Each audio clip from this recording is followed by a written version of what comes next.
Hello everyone, welcome back to Clary Prep. As we have started the quick Indian polity series from the prelims perspective, till now we have completed two important chapters. One is making of the Indian Constitution and another one is preamble of the Indian Constitution. And today we are going to start with the part 1 of the Indian Constitution, which deals with the union and its territory and included Article 1 to Article 4. With this, we are also going to start reorganization of states in this same lecture. So without wasting any more time, let's start today's lecture. सबसे पहले एक basic point, part 1 of the Indian constitution deals with the union and it's territory. इस part में article 1 से लेके article 4 तक included है. अगर हम आर्टिकल 1 की बात करें तो article 1 is about the name and territory of the union. Article 2 is about the admission establishment of new states. Article 3 is about the formation and alteration of states. Article 4 consequences of laws under Article 2 and 3. उसके बाद हम देखेंगे reorganisation of states की full story को.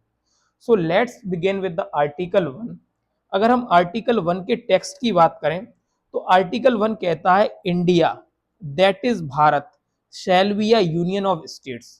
So basically जो article 1 है वो हमें दो चीजें बताता है. First, name of the country and second the nature of Indian state और इंडियन यूनियन. तो अगर हम नेम ऑफ द कंट्री की बात करें वो है, वो आर्टिकल 1 में कैसे मेंशन है, इंडिया दैट इज भारत. मतलब कॉन्स्टिट्यूशन ने दोनों नेम्स को रिकॉग्नाइज किया है, वो है इंडिया एंड भारत. बट ये जितना सिंपल लग रहा है उतना कॉन्स्टिट्यूएंट असेंबली में ये सिंपल नहीं था. कॉन्स्टिट्यूएंट असेंबली में कंट्री के नाम को लेकर कंसिडरेबल डिस्कशन हुआ. डिफरेंट नेम सजेस्ट किए गए थे including Bharat, Bharat Bhumi, Hindustan. These names were suggested in the Constituent Assembly. And finally, the Constitution adopted the expression India that is Bharat. So, prelims में अगर क्वेश्चन आए कि Constitution में कंट्री के नेम्स क्या रिकॉग्नाइज हैं, देन आंसर होगा India and Bharat. So Constituent Assembly ने बोथ नेम्स को रिकॉग्नाइज किया, इंडिया दैट इज भारत. अब आर्टिकल 1 का सेकंड इंपोर्टेंट पार्ट देखते हैं, वो है यूनियन ऑफ स्टेट्स. तो पूरा एक्सप्रेशन पूरा टेक्स्ट क्या है आर्टिकल 1 का, India that is Bharat shall be a union of state. तो हमने नाम को तो समझ लिया इंडिया दैट इज भारत. अब हम देखते हैं इसके सेकंड पार्ट को, shall be a union of state. अब यहाँ एक very important conceptual question arise होता है कि कॉन्स्टिट्यूशन में फेडरेशन ऑफ स्टेट्स क्यों नहीं लिखा गया. Why not federation of state, why union of states. इसको समझने के लिए हमें डॉक्टर बी आर अम्बेडकर की एक्सप्लेनेशन को समझना होगा. अम्बेडकर ने क्लियरली एक्सप्लेन किया था कि Indian union was not the result of an agreement among the state. अब इसका सिंपल मीनिंग समझें तो अमेरिकन फेडरेशन की अगर हम एग्जांपल लें तो अमेरिकन फेडरेशन की अगर हम बात करें तो ट्रेडिशनली उसे ऐसे समझा जाता है कि different states come together and enter into an agreement to form a federation. मतलब अगर हम अमेरिकन फेडरेशन की बात करें तो बहुत सारी स्टेट्स आपस में सहमत होकर आई और उन्होंने जो अमेरिकन यूनियन है, अमेरिकन फेडरेशन, उसको बनाया. बट इंडिया का केस डिफरेंट था. इंडिया में स्टेट्स ने इंडिपेंडेंटली डिसाइड करके कोई एग्रीमेंट नहीं किया था कि चलो हम मिलकर एक यूनियन बनाते हैं. Instead the constitution itself created one union. और इसी वजह से कॉन्स्टिट्यूशन ने फेडरेशन ऑफ स्टेट्स की जगह union of state expression use किया है. अब इसके दो वेरी इंपॉर्टेंट इंप्लीकेशन है. फर्स्ट, कि जो यूनियन है वो कैसा है, परमानेंट. मतलब किसी स्टेट को ये कॉन्स्टिट्यूशन राइट नहीं दिया गया है कि वो कहे कि हम इंडिया से सेपरेट होना चाहते हैं. In other words, there is no right, no state has the right to secede from the Indian Union.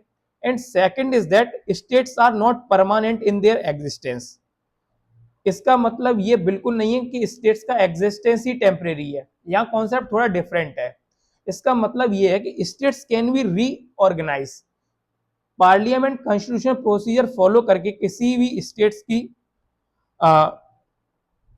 Area को चेंज कर सकती है, उसकी बाउंड्रीज को चेंज कर सकती है, उसके उसकी नाम को चेंज कर सकती है। तो boundary and existence of individual states can be reorganize by the parliament.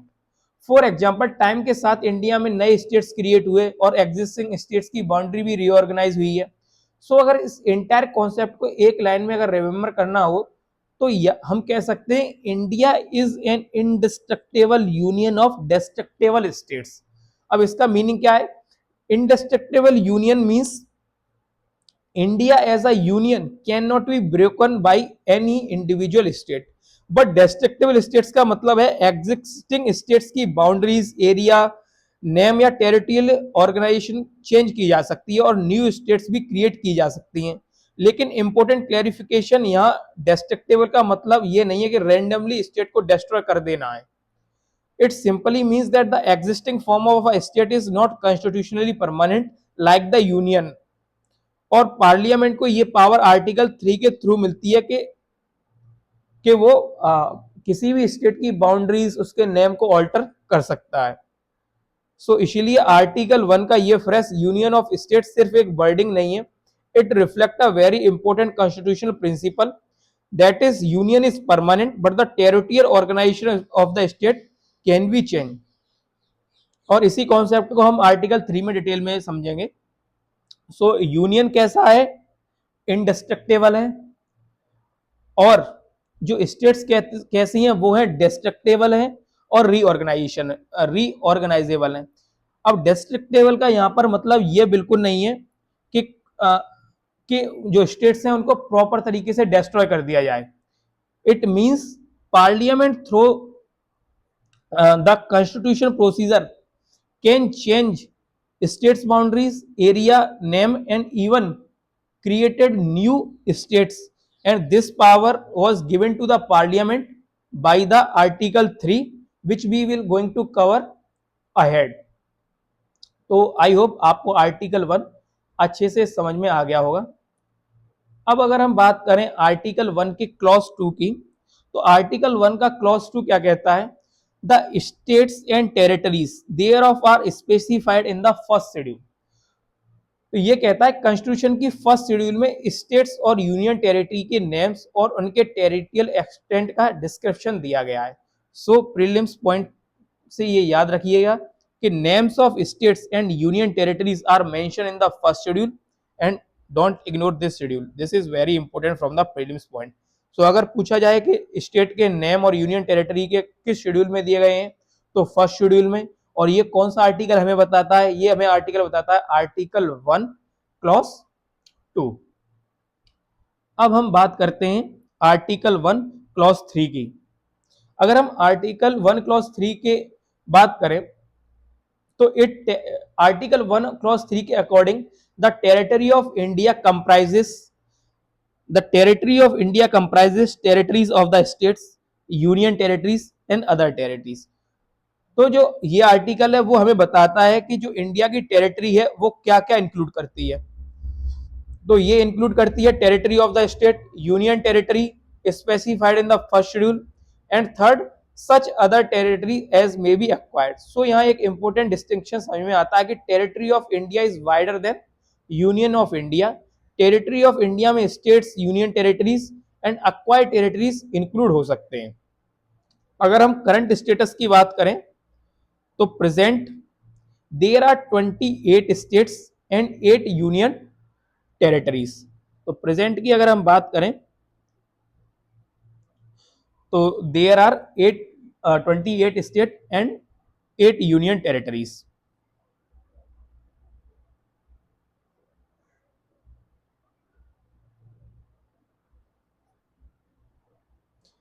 तो हमने इंपॉर्टेंट डिस्टिंक्शन क्या देखा कि territory of India is wider than the union of India.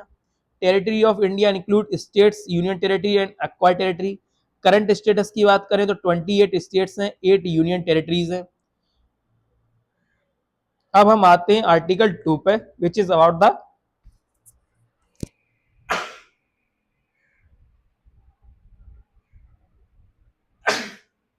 Sorry which is about the admission or establishment of new states.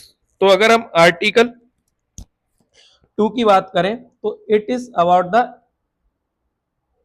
Admission or establishment of new states. अब article 2 क्या कहता है? Parliament में by law admit into the union or establish new states on such terms and condition as it thinks fit. अब इसका simple meaning समझते हैं। Article 2 parliament को पावर देता है कि पार्लियामेंट किसी एग्जिस्टिंग टेरिटरी को यूनियन में एडमिट कर सकता है। Parliament can admit an existing territory into the union of states and वो न्यू स्टेट्स का भी स्टेबलाइजमेंट कर सकता है जो स्टेट एग्जिस्टेंस में नहीं है। एंड पार्लियामेंट ऐसा टर्म्स एंड कंडीशन के अकॉर्डिंग कर सकती है जो उसे अप्रोप्रिएट लगे।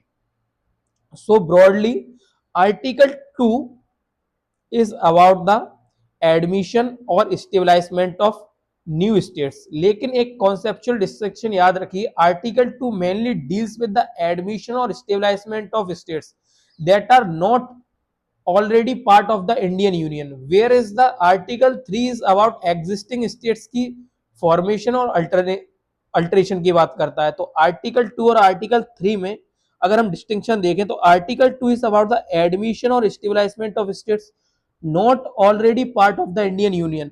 मतलब ये उन स्टेट्स की बात करता है, उन एरियाज की बात करता है जो इंडियन यूनियन का अभी पार्ट नहीं है। बट आर्टिकल 3 है वो उनके रीऑर्गेनाइजेशन की बात करता है जो ऑलरेडी एग्जिस्टिंग स्टेट्स हैं। तो आई थिंक आपको आर्टिकल 2 समझ में आ गया होगा। Article 2 is about the admission or establishment of new state. Article 2 says that कि पार्लियामेंट किसी भी स्टेट्स को, किसी भी एरिया को यूनियन में एडमिट कर सकती है, न्यू स्टेट्स को स्टेबलाइजमेंट कर सकती है। So parliament can admit an existing states, parliament can establish a new state. अब हम आते हैं आर्टिकल 3 पर। अगर हम आर्टिकल 3 की बात करें तो आर्टिकल 3 पार्लियामेंट को पावर देता है कि वो कोई न्यू स्टेट्स का फॉर्मेशन कर सकता है, increase the area of any state, diminishing the area of any state, alter the boundaries of any state and alter the name of any state. So article 3 के अंडर पार्लियामेंट एग्जिस्टिंग स्टेट्स के reorganization का काम कर सकता है। Let's understand this with the example. Parliament for example अगर हम बात करें उत्तर प्रदेश की, तो Uttarakhand separated from the Uttar Pradesh and several letter reorganisation created new state similarly. So parliament new state का फॉर्मेशन कर सकता है। पार्लियामेंट किन्हीं दो स्टेट को मर्ज करके एक स्टेट बना सकता है।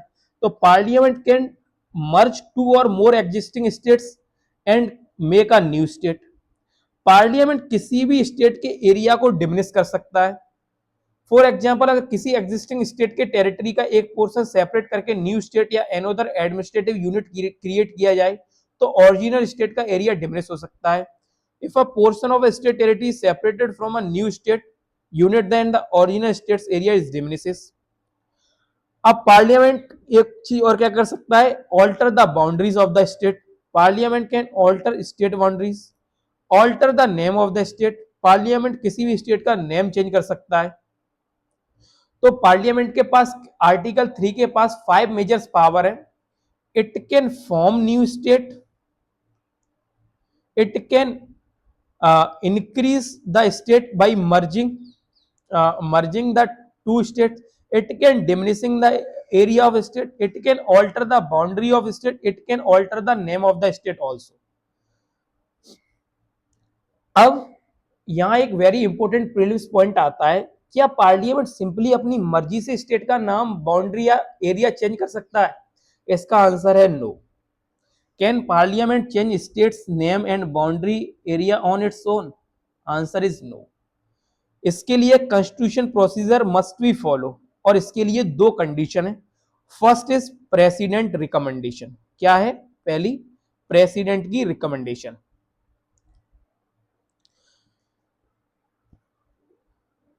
अब प्रेसिडेंट की रिकमेंडेशन कैसे? तो फर्स्ट कंडीशन की अगर हम बात करें, कोई भी बिल आर्टिकल 3 से रिलेटेड अगर पार्लियामेंट में आता है तो उसको सबसे पहले प्रेसिडेंट की प्रायर रिकमेंडेशन चाहिए होगी। Without it such a bill can not even introduce. अगर कोई भी बिल पार्लियामेंट में आता है, a bill for this purpose can be introduce in either house of the parliament require the prior recommendation of the president. मतलब president prior recommendation is mandatory. Without president recommendation such a bill can not be introduce in the parliament. Second condition क्या है? Reference of the state legislature. अब president recommendation देने से पहले क्या करता है? If the bill affects the area, boundaries, name of the state, then the president must refer the bill to the state legislature for its view before recommending it. For example, मान लीजिए किसी state की boundary change करने का proposal है, तो president उस bill को कंसर्न स्टेट लेजिस्लेचर के पास भेजेगा एंड स्टेट लेजिस्लेचर को अपना व्यू देने का अपॉर्चुनिटी दिया जाएगा। But here comes the most important point, state legislature opinion is not binding on the parliament. Parliament may agree or disagree on the view of the state legislature. If the state legislature reject the proposal, parliament can still pass the bill. If the state legislature does not respond within the specified period, parliament can still proceed the bill. मतलब state legislature agree भी कर सकती है, disagree भी कर सकती है, but final decision parliament का होता है। Even if the state legislature reject the proposal, parliament उसको फिर भी पास करेगी। अगर स्टेट लेजिस्लेचर को जो टाइम दिया गया है कि उसको उस स्पेसिफाइड टाइम में अपना व्यू एक्सप्रेस करना है, और इस जो कंसर्न स्टेट लेजिस्लेचर है वो अपना व्यू एक्सप्रेस करने में सफल नहीं होती है, फिर भी पार्लियामेंट बिल को आगे प्रोसीड कर सकती है। सो स्टेट लेजिस्लेचर का ओपिनियन कोई नेसेसरी नहीं है, वो एक तरीके से मेयर फॉर्मल प्रोसेस है।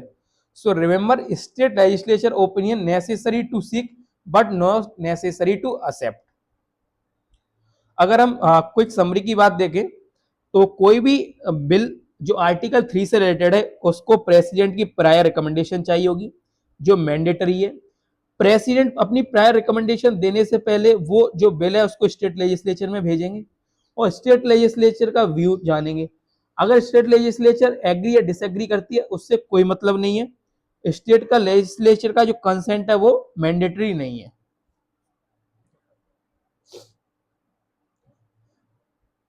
अब हम बात करते हैं आर्टिकल 3 के साथ एक एक्सप्लेनेशन अटैच्ड है, वो है about the union territories.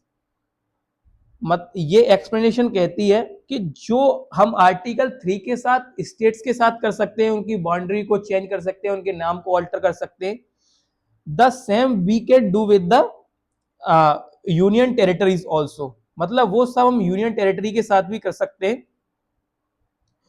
But यहां पर जो ट्विस्ट है वो ये है कि यहां पर यूनियन कंसर्न यूनियन टेरिटरी की व्यूज ऑब्टेन करने की कोई रिक्वायरमेंट नहीं है। सो आर्टिकल 3 की जो एक्सप्लेनेशन वो क्या कहती है, the same provision apply to the union territory too, but if the proposal concerns a union territory, there is no requirement to obtain the view of the concerned union territory legislature before introducing the bill. So state के case में president की recommendation चाहिए and concern state legislature का view भी चाहिए, but union territory के case में केवल प्रेसिडेंट की रिकमेंडेशन चाहिए। यूनियन टेरिटरी के व्यू कॉन्स्टिट्यूशनली कोई रिक्वायर्ड नहीं है। अब हम आते हैं आर्टिकल 4 पर। अगर हम आर्टिकल 4 की बात करें तो it is about the consequences of laws under article 2 and 3। Article 4 deals with the laws which are made under Article 2 and Article 3. ऐसे लॉस कॉन्स्टिट्यूशन की फर्स्ट शेड्यूल और फोर्थ शेड्यूल को अमेंड भी कर सकते हैं. Laws made under article 2 and 3 can amend first schedule and the fourth schedule of the constitution.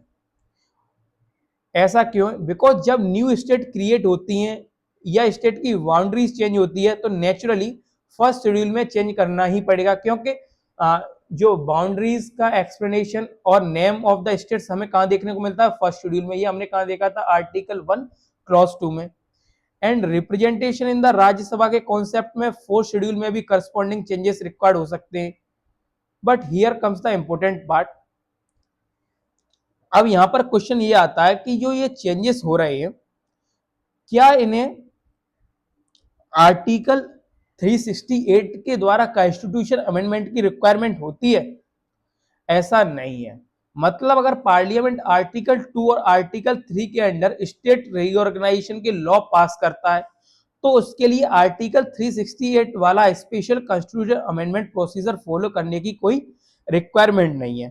तो such a law which are made under article 2 and 3 not consider a constitution amendment under article 368 and it can be passed by a simple majority through ordinary legislative procedure, and this give parliament considerable flexibility in the reorganization of state. तो जो भी law article 2 and 3 के under pass होते हैं या कोई भी change states के अंदर होता है तो उसके लिए आर्टिकल 368 वाले special constitution amendment procedure follow करने की कोई रिक्वायरमेंट नहीं है. सिंपल मेजोरिटी या ऑर्डिनरी लेजिस्लेटिव प्रोसीजर से उनको पास किया जा सकता है. So remember article 2 and 3 can be laws can be passed through a simple majority and article 368 constitution amendment did not required for this purpose. अब यहां पर एक इंपॉर्टेंट नोट है जो प्रीलिम्स के लिए एक्सट्रीमली इंपॉर्टेंट है. आर्टिकल 3 पार्लियामेंट को स्टेट का एरिया डिमिनिश करने की पावर देता है, बट इसका मतलब ये नहीं है कि पार्लियामेंट आर्टिकल 3 के अंडर इंडियन टेरिटरी को किसी फॉरेन टेरिटरी को ट्रांसफर कर सकता है. आर्टिकल 3 की पावर का यूज करके इंडियन टेरिटरी को फॉरेन कंट्री को सीड नहीं किया जा सकता. तो इंपोर्टेंट 3 क्या है? कि आर्टिकल 3 ये इंक्लूड करता है कि पार्लियामेंट किसी भी इंडियन टेरिटरी को किसी फॉरेन टेरिटरी को ट्रांसफर कर दे, तो ऐसा नहीं है. तो article 3 lets parliament diminish a state area, it is right, but does that mean Indian territory can be transfer or ceded to a foreign country under article 3? Answer is a big no, because article 3 power cannot be used to cede Indian territory to a foreign country. And इस issue को हम Beruwari union case से अगर समझें तो in the Beruwari union case in 1960 supreme court had that secession of a Indian territory to a foreign country would require a constitution amendment under article 368. तो supreme court ने बेरुवारी union case में कहा अगर parliament किसी भी टेरिटरी या किसी भी एरिया को किसी भी फॉरेन टेरिटरी को ट्रांसफर करती है तो उसके लिए सिंपल मेजोरिटी या simple ordinary legislative procedure required नहीं होगा. उसके लिए कॉन्स्टिट्यूशन में अमेंडमेंट करना होगा under article 368. So Supreme Court held that the secession of the Indian territory to a foreign country requires a constitution amendment under Article 368.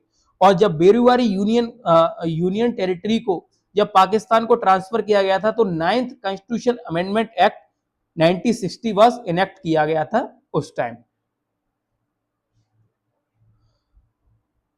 तो अगर हम इंटरनल रीऑर्गेनाइजेशन ऑफ स्टेट्स की बात करें तो आर्टिकल 3 में सिंपल मेजोरिटी. अगर secession to a foreign country की बात करें तो वहां पे आर्टिकल 368 की स्पेशल प्रोसीजर रिक्वायर है.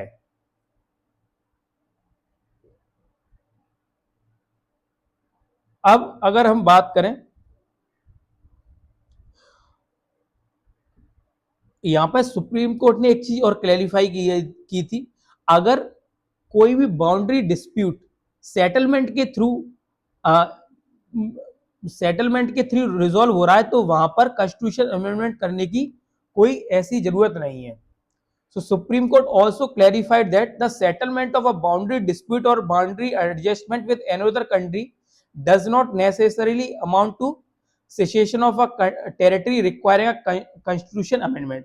मान लीजिए अगर बांग्लादेश और इंडिया के बीच में किसी भी बाउंड्री को लेकर अगर सेटलमेंट, कोई भी डिस्प्यूट है वो सेटलमेंट के थ्रू अगर एडजस्ट हो रहा है तो उसके लिए कॉन्स्टिट्यूशन अमेंडमेंट करने की कोई ऐसी खास जरूरत नहीं है। अब हम आर्टिकल 1 से लेके आर्टिकल 4 तक कंप्लीट कर चुके हैं, बट अब एक वेरी इंपॉर्टेंट टॉपिक अभी बाकी है, वो है रीऑर्गेनाइजेशन ऑफ द स्टेट्स। अब हम बात करेंगे रीऑर्गेनाइजेशन ऑफ स्टेट्स के बारे में। अगर हम रीऑर्गेनाइजेशन ऑफ स्टेट्स की बात करें तो आज जो हम इंडिया देखते हैं कि जो इंडिया में स्टेट्स जो देख रहे हैं जैसे उत्तर प्रदेश, महाराष्ट्र, तमिलनाडु, गुजरात, कर्नाटका, क्या ये स्टेट्स इंडिपेंडेंस के टाइम भी एग्जैक्टली इसी फॉर्म में एग्जिस्ट करती थी?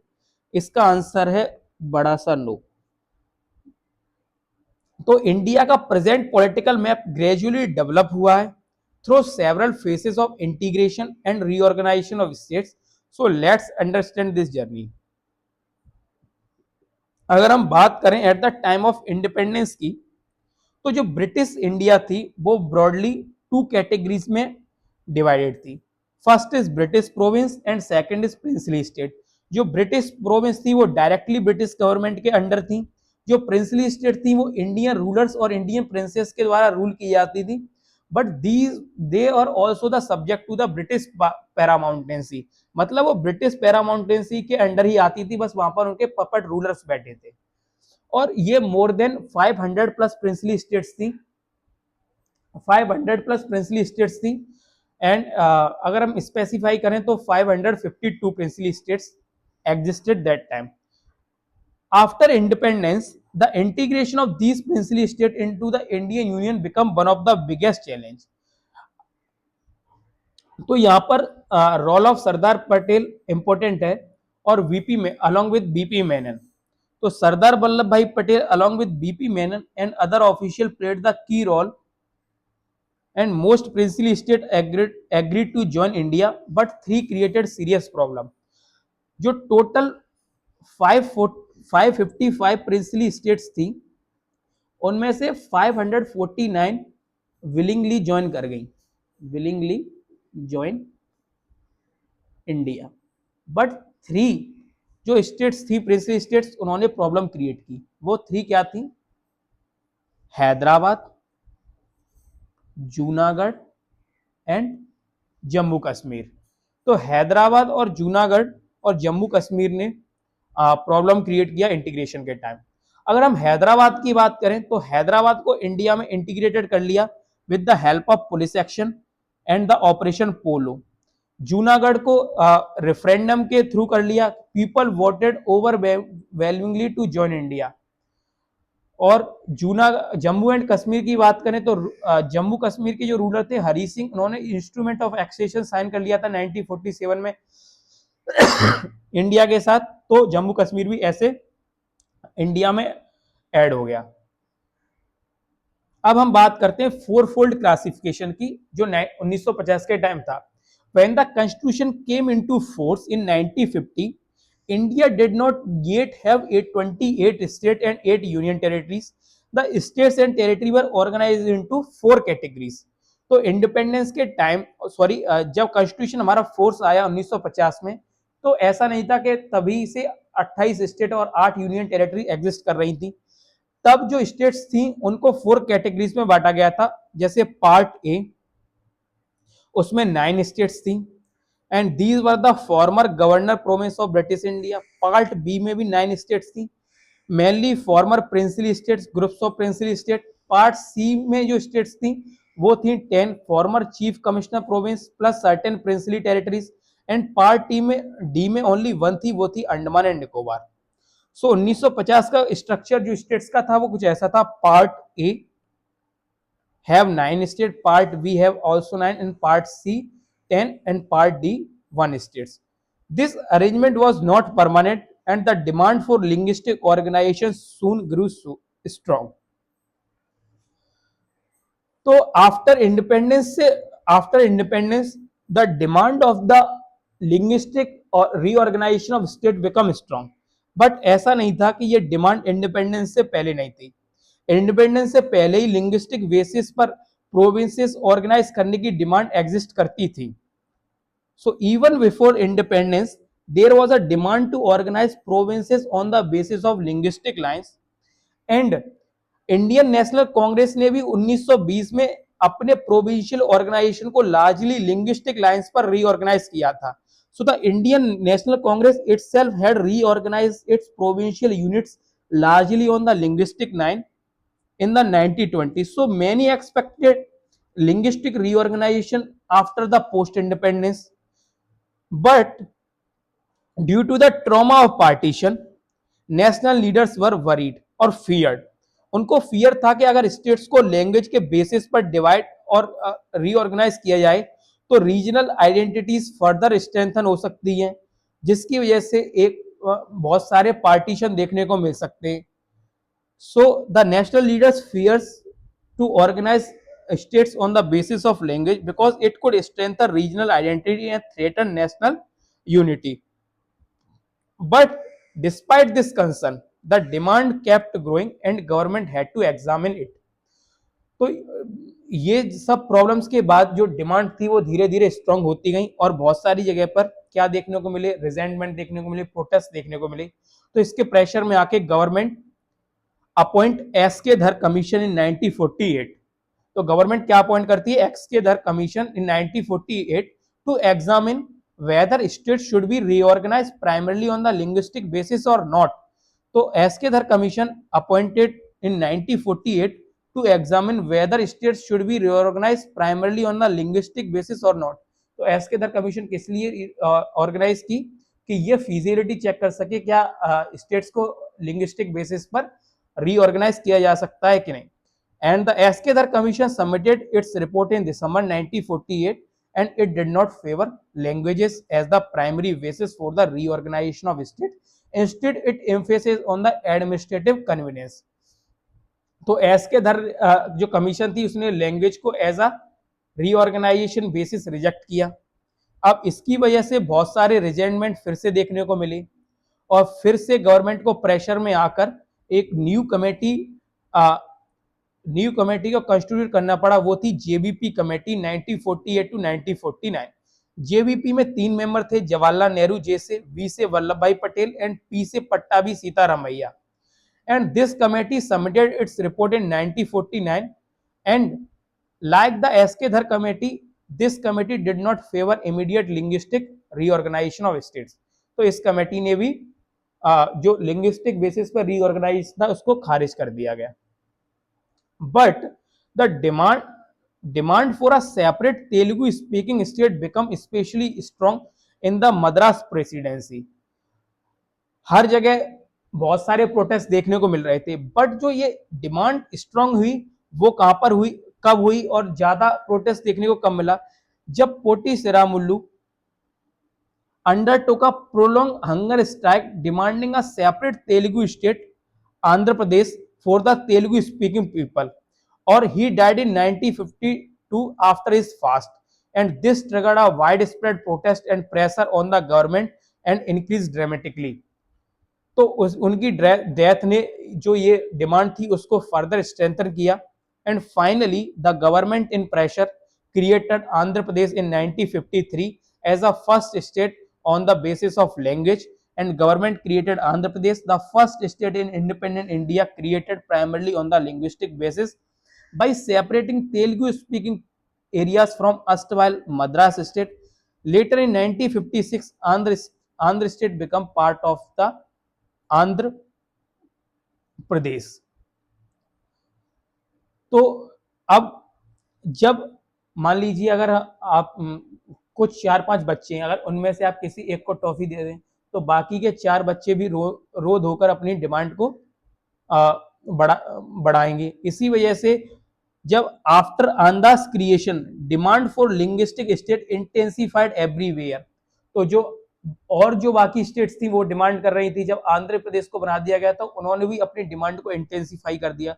सो government appointed the state reorganisation commission in 1953 under the leadership of Fazal Ali, and that's why it is also called Fazal Ali Commission, and the two member also attached to this commission, which is H.N. Kunjru and K.M. Panikar. And this committee submitted its report in 1955 and recommended a major reorganization of state and accepted language as an important basis, but not the sole consideration. Other considerations are administrative, economic and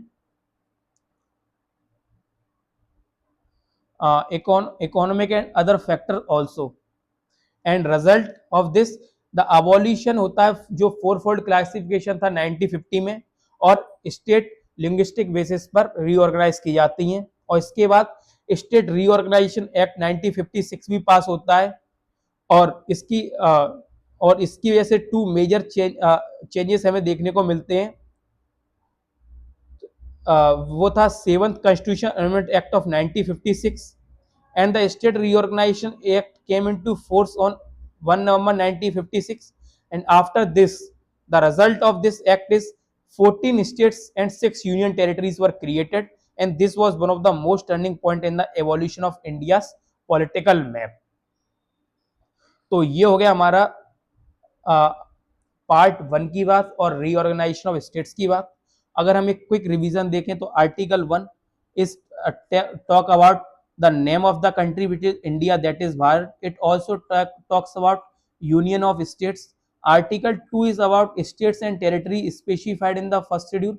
Article 1 clause 3 is about territory of India, which includes states, union territory and other acquired territories. Article 2 gave power to the parliament to admit or stabilize new states. Article 3 gave power to the parliament to form new states, increase the area of state, diminish the area of state, alter the boundaries of state, alter the names of existing state. And Article 3 uh, give, give the procedure and the president recommendation mandatory for the state legislature view. And because the article 3 is about the alteration of the new boundaries, so for the purpose for the passing the bill of related to the article 3, the president recommendation is required, and before giving recommendation the president is send the bill to the concerned state legislature for its view. And Article 4 is about the laws under Article 2 and 3 amend first and fourth schedule, but not Article 368 is required for the purpose of Article 2 and 3, and these bill can be passed for the simple majority. And एक और चीज हमने देखी थी कि अगर article 3 parliament को ये पावर नहीं देता कि वो कोई भी इंडिया की टेरिटरी को किसी फॉरेन टेरिटरी को ट्रांसफर कर सके। अगर वो ऐसा करना चाहता है तो आर्टिकल 368 से अमेंडमेंट करना होगा कॉन्स्टिट्यूशन में, जैसा कि वेरूवारी यूनियन केस में देखा गया, यहाँ पर 9th कॉन्स्टिट्यूशन अमेंडमेंट एक्ट हुआ। फिर हमने देखा रीऑर्गेनाइजेशन स्टेट्स को। रीऑर्गेनाइजेशन स्टेट्स की अगर हम टाइमलाइन को समझें